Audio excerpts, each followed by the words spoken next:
Good afternoon, everyone. My name's Patricia Athanasiadis, so very close. Many of you in the room today, it's probably safe to say all of us in the room today are aware of former Justice Michael Kirby's expansive career in the law.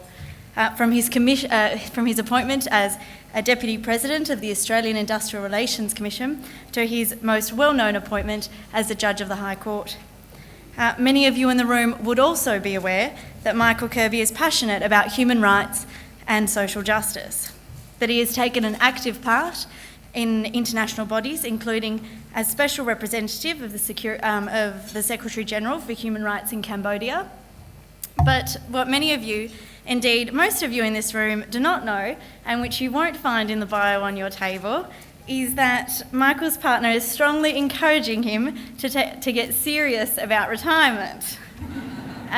Since his retirement from the High Court, Michael Kirby has served on the UNDP Global Commission on HIV in the Law, served as Editor-in-Chief of the Laws of Australia, and been appointed an honorary professor at 12 Australian universities, which he visits and lectures at during the year.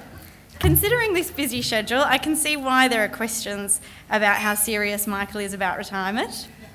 What we are taking seriously, however, is today's topic. In the audience, we have judges, elected representatives, barristers, and counsel.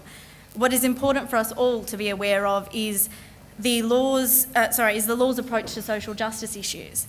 Today's presentation on what the movement for equal marriage rights can learn from the movement of women's rights is no exception. Looking around the room and seeing the profession's support for today's event in commemoration of Dame Roma's success in the law, you can actually feel that the law is in good hands.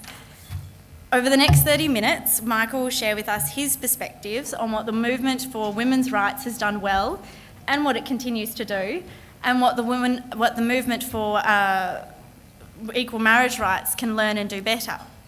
I'm also looking forward to the opportunity for us all to ask Michael some questions for around 10 minutes. Now, I know as lawyers we might all have something to raise. However, I will actually aim to allow as many of us to speak to Michael as possible, so please keep your questions succinct. And if you don't actually have the opportunity to ask Michael a question, hopefully you have better luck with the raffle prizes. As mentioned, there's quite a few. I'm sure if you win the wines, you won't be leaving here without a couple of extra mates. So with that ended, it gives me great pleasure to now welcome former Justice Michael Kirby.